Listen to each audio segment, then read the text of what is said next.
디모데 후서는 사도 바울의 인생 말년에 쓰여진 서신입니다. 바울은 죽음을 앞에 두고 그가 평생을 바쳐 헌신해온 과업, 즉 복음을 전하고 수호하는 일을 디모데와 모든 크리스천들에게 위임하려고 하고 있습니다. 오늘날 우리에게도 위임하려고 하고 있습니다. 그래서 그것을 위해 필요한 것들을 말씀하였습니다. 먼저 우리에게 정말 중요한 복음을 지키기 위해 능력과 사랑과 절제가 필요하다고 했습니다. 능력은 하나님의 능력입니다. 언제 하나님의 능력이 나타납니까? 구원의 소식인 복음을 우리가 전하고 지키고자 할 때 하나님의 능력이 나타납니다. 한 영혼에 대한 사랑이 복음을 잘 전하게 하고 그 영혼에 대한 사랑이 바로 열매입니다. 절제를 통해 하나님께 드리는 시간이 많아질 때 우리의 삶은 복음 위한 것들로 집중되고 정의될 것입니다. 그리고 한 가지 목적을 위해 힘쓰는 군인과 같은 자세가 필요합니다.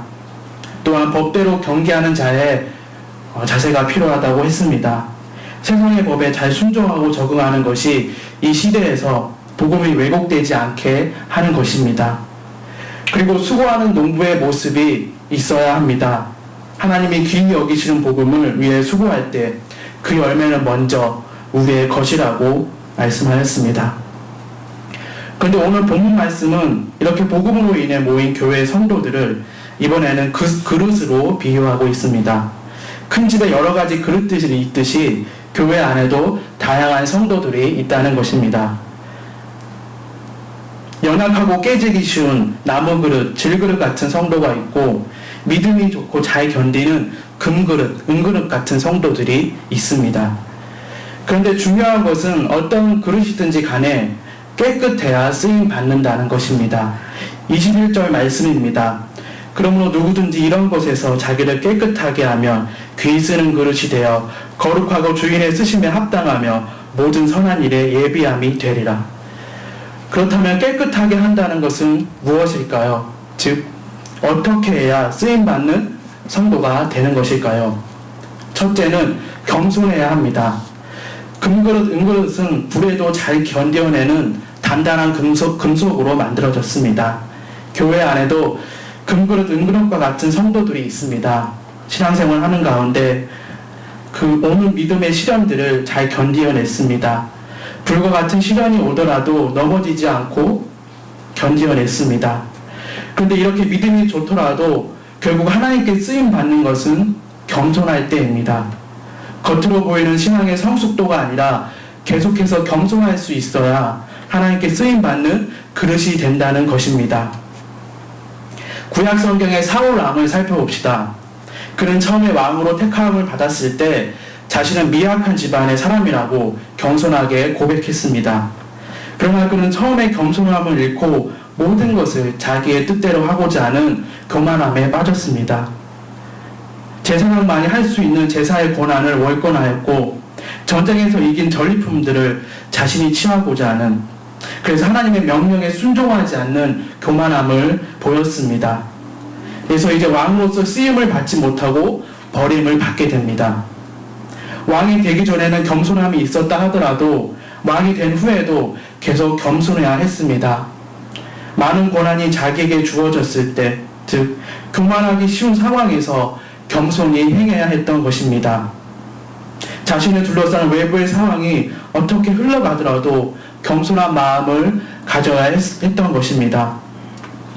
오늘 본문 말씀 속에 디모데와 그 교회 성도 가운데도 믿음이 든든한 성도들이 있었습니다. 디모데는 더욱이 교회의 지도자로서 이전에 사도 바울과 함께 복음을 위해 많은 고난을 받았습니다. 그래서 믿음이 견고해졌을 것입니다. 그러나 계속 경계하고 조심해야 한다고 사도 바울은 권면하고 있습니다. 자신은 믿음이 좋다 하더라도 외부의 유혹과 핍박에 넘어질 수 있기 때문입니다. 14절과 같이 거짓 교사들이 조장하는 말다툼이 있습니다. 16절 망령되고 헛된 말을 퍼뜨리는 무리들이 있습니다. 18절 말씀 복음의 진리를 왜곡하는 이단들이 있었습니다. 이러한 상황에서 자신은 믿음이 좋기 때문에 맞서서 이겨낼 수 있다 하면 안 됩니다. 겸손히 하나님께 맡겨야 하는 것입니다. 15절 말씀입니다. 내가 진리의 말씀을 옳게 분별하며 부끄러울 것이 없는 일꾼으로 인정된 자로 자신을 하나님 앞에 드리기를 힘쓰라. 말씀으로 거짓된 것을 분별해야 하며 자신을 하나님 앞에 드리기를 힘써야 합니다. 하나님 앞에 드리기를 힘쓴다는 것은 무엇일까요? 겸손하게 하나님께 문제와 상황을 맡겨야 한다는 것입니다. 네, 우리의 모습을 보기를 원합니다. 우리 가운데 금그릇, 은그릇 같은 믿음은 어떻게 만들어졌습니까? 저절로 되지 않았습니다. 그냥 만들어지지 않았습니다. 시간이 필요했고 어떤 상황 가운데서도 주님을 바라보는 인내가 있었습니다. 그래서 성숙한 단계에 이른 사람도 있습니다. 그러나 이 모든 것들은 그때마다 순간마다 주님의 은혜가 있었기 때문에 가능했던 것입니다. 사도 바울만큼 믿음이 견고한 사람이 어디 있겠습니까? 그러나 사도 바울은 고백합니다. 고린도전서 15장 10절 말씀입니다. 그러나 나의 나된 것은 하나님의 은혜로 된 것이니 내게 주신 그의 은혜가 헛되지 아니하여 내가 모든 사도보다 더 많이 수고하였으나 내가 아니요 오직 나와 함께 하신 하나님의 은혜로라. 우리를 교회의 성도로 불러주신 것이 하나님의 은혜임을 알기에 계속해서 수고했습니다. 나의 생각으로는 이해되지 않아도 순종했습니다. 교회에 와서는 세상에서의 지위와 분은 잊어버리고 배우려고 했습니다. 기도 응답이 더디어도 매 새벽에 나와 기도했습니다.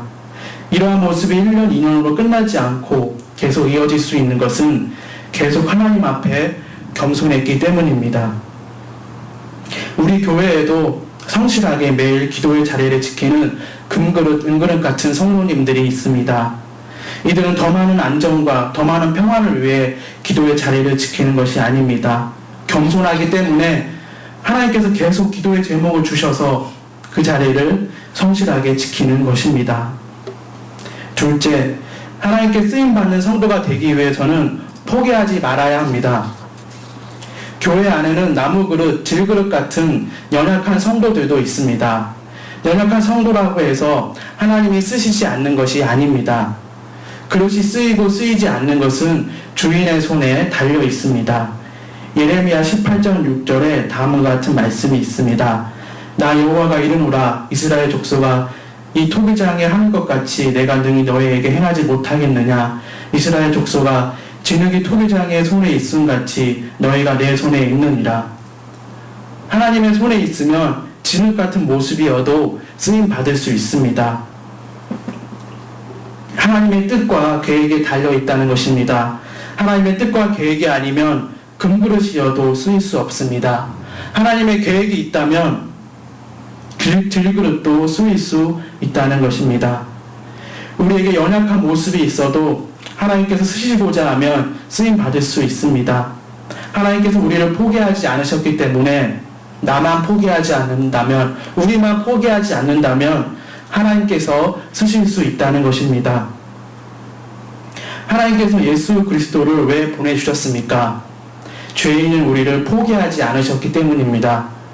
포기하기보다는 질그릇 같은 우리 안에 값진 보배를 두셨습니다. 그 보배로 말미암아 그 보배 때문에 구원하시겠다는 것입니다. 그 보배를 믿는 자를 쓰시겠다는 계획을 세우신 것입니다. 고린도후서 4장 7절 말씀입니다. 우리가 이 보배를 질그릇에 가졌으니 이는 능력이 심히 큰 것이 하나님께 있고 우리에게 있지 아니함을 알게 하려 함이라. 그 보배는 바로 예수 그리스도입니다. 예수님은 죄인의 구주입니다. 예수님을 믿는 자는 어떤 사람입니까? 내가 죄인이어도 포기하지 않으신 하나님의 은혜와 능력을 붙들겠다는 사람입니다.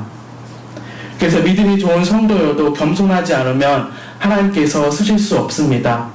믿음이 연약하지만 포기하지 않고 하나님을 붙들면 하나님께서 쓰시는 것입니다. 수능시험이 얼마 남지 않은 것 같습니다. 입시를 앞둔 수험생에게 가장 큰 유혹이 무엇일까요? 가장 큰 유혹은 포기하고 싶은 유혹일 것입니다. 그때 당시에는 포기하지 않고 끝까지 최선을 다했을 때 주어지는 것들이 잘 보이지 않는 것 같습니다. 저도 신학대학원에 들어가기 위해 수능 이후에 두 번째 입시 생활을 한 적이 있습니다. 12월에 시험이 있어서 연초에 공부 계획을 세웠습니다. 영어와 성경 시험을 봤는데 이 정도 기간까지는 영어 점수가 이 정도는 나와야 하고 성경도 이 정도 기간까지는 이 정도의 실력은 되게 해야 한다. 그러나 계획대로 되지 않았습니다. 영어 성적이 너무 미달이어서 8월쯤에는 그냥 다 포기하고 고향으로 내려갈까 라는 유혹을 많이 느꼈습니다. 그래서 솔직하게 하나님께 기도했습니다. 포기하고 싶은데 어떻게 할까요? 왜 저를 부르셨나요? 이 정도인 줄은 몰랐는데 실력도 없는 저를 왜 부르셨나요? 기도보다는 따졌습니다. 근데 그것이 기도 응답이었는지 모르지만 일단 끝까지 해보라고 하나님께서 막 등을 떠미는 것 같았습니다. 그래서 현재의 성적에 개의치 않고 계속 공부했습니다. 그런데 시험날이 다가올수록 저의 기도 제목은 바뀌었습니다. 합격시켜달라는 것보다는 합격 여부에 상관없이 시험이 끝나고 난 후 진심으로 하나님께 감사 기도 드리게 해달라고. 구체적으로 시험이 다 끝난 후 남들은 시험이 끝났다고 다 나가지만 저는 남아서 주님께 감사 기도 드리게 해달라고. 그런데 이것이 솔직히 이 시험이 다들 기도 많이 하는 사람들이 보는 시험인데 혼자만 튀는 행동이 아닌가. 교만을 가장한 겸손, 아니죠. 겸손을 가장한 교만이 아니냐. 모르겠습니다. 그때는 순수했는지 그저 그렇게 하는 것이 목적이 되었습니다. 근데 하나님께서 이상하게 응답하셨습니다. 시험이 다 끝나자 예상과 다르게 감독관이셨던 교수님이 시험지를 다 내려놓고 다 일어서라고 하시는 것이었습니다. 그리고는 시험을 무사히 마치게 하신 것에 대해 지금까지 여기까지 인도하신 것에 대해서 하나님께 감사 기도를 드리자고 하셨던 것입니다. 하나님은 우리가 포기하라는 것보다는 포기하고 싶은 그 유혹을 내려놓기를 원하시는 것 같습니다. 포기하고 싶은 마음을 환기시키셔서 하나님을 의지하게 하시는 것 같습니다. 지금 우리의 마음 가운데 연약함이 있습니까? 마음의 갈등과 삶의 무게에 눌려서 무엇인가 하나는 포기하고 싶어집니까? 나의 믿음을 성장시켜 주시려는 하나님의 뜻은 알겠지만 그 과정이 힘들어서 포기하고 싶어집니까? 그러나 확실한 사실은 우리의 이런 상황에도 불구하고 하나님은 우리를 쓰시고자 한다는 것입니다. 포기하지 않는 것이 중요합니다. 포기하지 않는 것이 무엇입니까? 그 연약한 문제와 상황을 주님만이 해결하실 수 있도록 내 자신을 내어드리는 것입니다. 지금 자신에게 연약함이 있다면 연약함이 있음을 솔직히 인정하고 지금의 자리를 계속 지키는 것이 하나님의 능력을 경험하는 자리입니다. 그리고 다른 사람에 대해서도 포기하지 말아야 합니다. 포기하지 않고 당연히 기도해야 합니다. 자녀에 대해서도 지금의 상황이 그저 포기하는 상황이 아니라 도약과 축복의 자리가 될 것임을 믿음으로 선포하고 기도해야 합니다. 또한 주위의 연약한 지체들을 위해 기도해야 합니다. 그들의 변화를 위해 포기하지 않고 기도해야 합니다. 우리의 연약함을 동정하시는 중보자 예수님의 이름으로 기도해야 하는 것입니다. 셋째, 하나님께 쓰임받는 성도가 되기 위해서는 늘 자기를 깨끗하게 해야 합니다. 21절 말씀을 한 번 더 읽겠습니다. 그러므로 누구든지 이런 것에서 자기를 깨끗하게 하면 귀 쓰는 그릇이 되어 거룩하고 주인의 쓰심에 합당하며 모든 선한 일에 예비함이 되리라. 아멘. 늘 자기를 깨끗하게 해야 하는 것은 항상 피하고 멀리해야 할 것이 있다는 것입니다. 이런 것들로 인해 더럽혀지지 말아야 한다는 것입니다. 22절 말씀처럼 정욕을 피해야 합니다. 정욕으로 인해 우리 자신이 더럽혀질 수 있기 때문입니다. 23절과 24절 말씀처럼 다툼을 멀리해야 합니다. 다툼은 항상 우리의 시야를 좁게 만듭니다. 그래서 분열을 조장합니다. 정욕을 피하고 다툼을 멀리해야 하는 것은 정욕과 다툼이 영적으로도 위험하기 때문입니다. 왜 위험할까요? 자신의 정력으로 인해, 다툼으로 인해 하나님을 바라보지 못하기 때문입니다. 그리고 더욱 중요한 것은 우리가 하나님께 쓰임받기 위한 목적이 있기 때문에 정력을 피하고 다툼을 멀리할 수 있습니다. 마지막으로 우리에게는 영원한 것이 있기 때문입니다. 요한일서 2장 17절 말씀입니다. 이 세상도 그 정욕도 지나가되 오직 하나님의 뜻을 행하는 이는 영원히 거하느니라. 이 세상도 정욕도 지나가는 것입니다. 그저 지나가는 것이 이 땅 가운데 우리의 삶을 주장하게 해서는 안 됩니다. 우리에게는 영원한 것, 즉 세상 끝날까지 하나님께 쓰임 받는 것, 또한 영원히 하나님이 함께 하신다는 사실을 붙들어야 합니다. 지능이 토기장이의 손에 있음 같이 우리는 하나님의 손에 있습니다. 늘 하나님의 주권이 먼저입니다. 항상 하나님의 주권이 먼저이기 때문에 금그릇이지만 늘 겸손해야 하고 질그릇이지만 포기하지 말아야 쓰임 받을 수 있습니다. 하나님께 쓰임 받기 위한 목적이 있기에 정욕을 피하고 다툼을 멀리할 수 있습니다. 이렇게 늘 하나님 앞에서 준비될 때 언제든지 하나님의 선하심을 위해 쓰이는 그릇이 될 것입니다.